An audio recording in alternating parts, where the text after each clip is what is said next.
Dustin, the Diamond Poirier.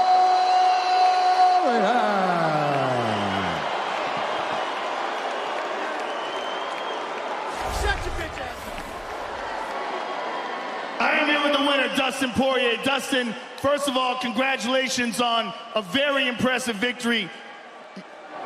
You and Conor are going. Let's see what he's saying. Go get him. I would go to him as well.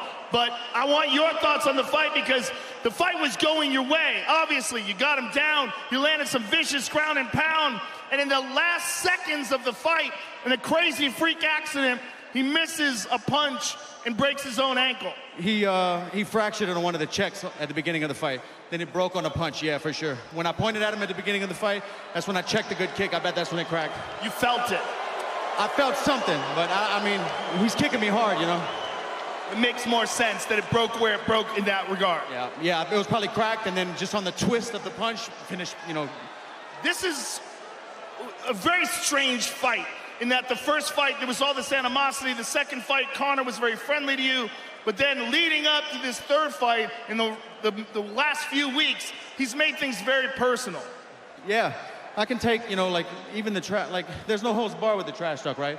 But murder is something you don't clown around, you know? There's no coming back from that. And this guy was saying he was gonna murder me and all kinds of stuff. He was telling me he was gonna kill me tomorrow. I'm gonna leave here in a coffin. You don't talk like that to people, man. I hope this guy gets home safe to his beautiful family, you know?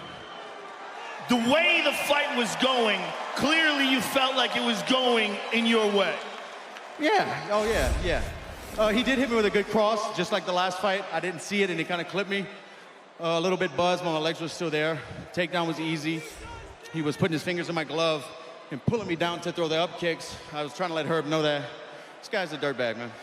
The ground and pound was very effective. And everybody booing, you can kiss my whole asshole. Dustin, is this in any way anticlimactic for you, or are you happy about this victory?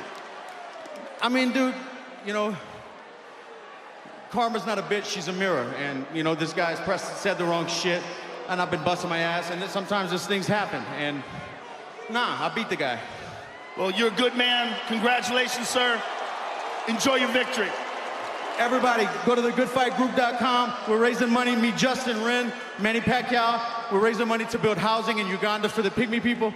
And also, there's a very special young man battling cancer from Louisiana in the audience named Peyton Murphy. It's an honor to have you in the building, man. You're a real inspiration. You're a real fighter. I can stop anytime. You're a real fighter. I love you, brother. Dustin Poirier, ladies and gentlemen.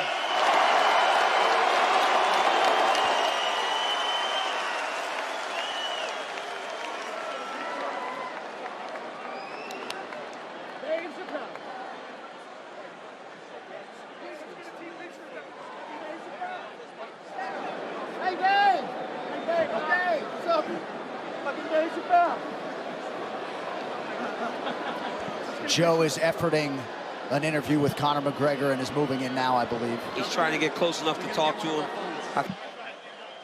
The fight obviously stopped in a horrible way. Give us your thoughts on how it was going.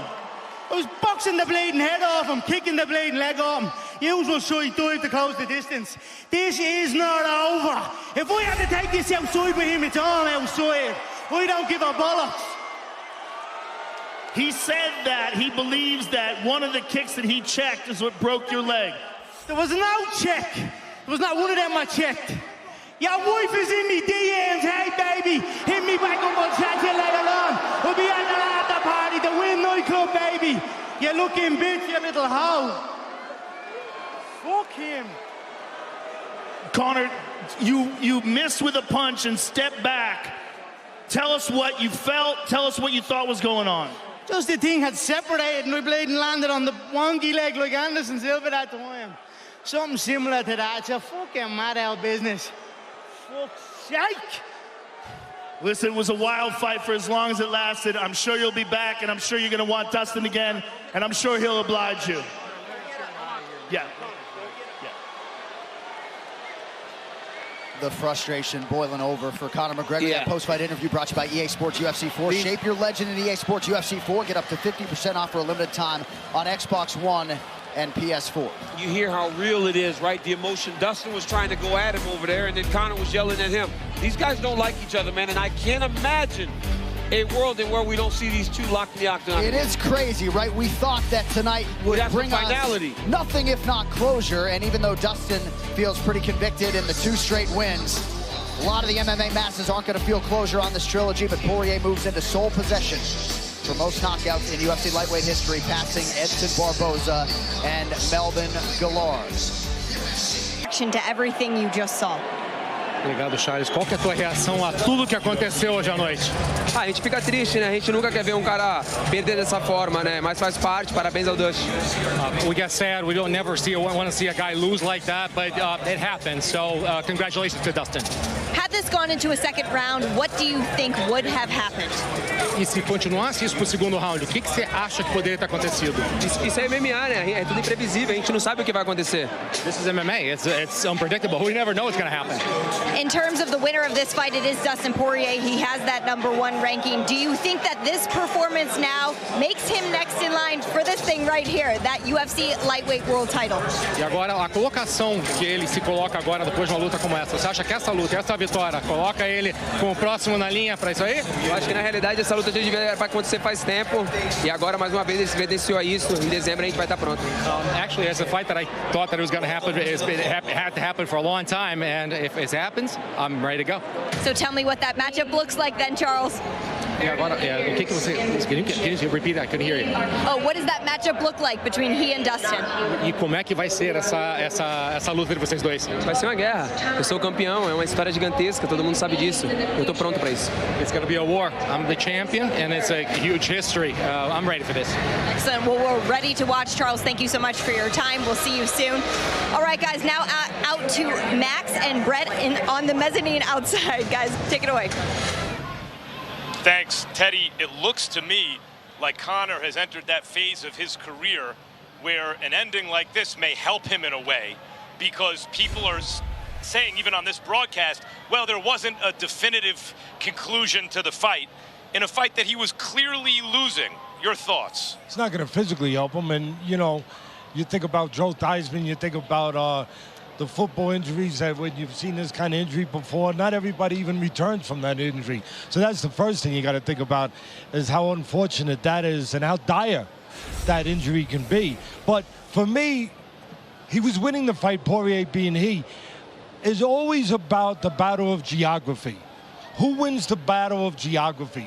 Who gets to the area in the ring, or in this case, in the cage, that is best suited for their talents? And that was Poirier. There's no doubt about it, because he's better grappler, he's better at jiu-jitsu, he's better on the floor, on the mat. And he got to the place he needed to be. He needed to get in close, one way or the other. Close in striking, or close when he was on the floor, when he's going to be able to get him into a grappling situation.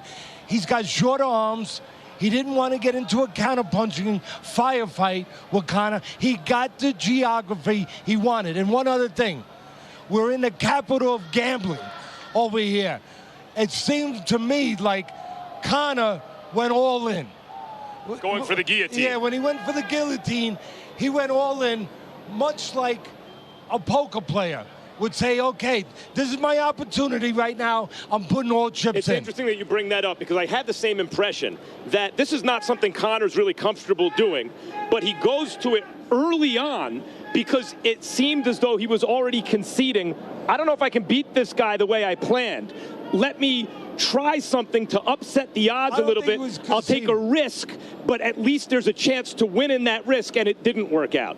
Yeah, you know what? That's a fair enough point. But again, there's no doubt about it that he went all in, and there's a gamble when you go all in, but you're putting all your chips into one place. But I think that at the end of the day, he was trying to stop. Poirier had gotten close into striking distance, his geography, his striking distance with his shorter arms, and he was.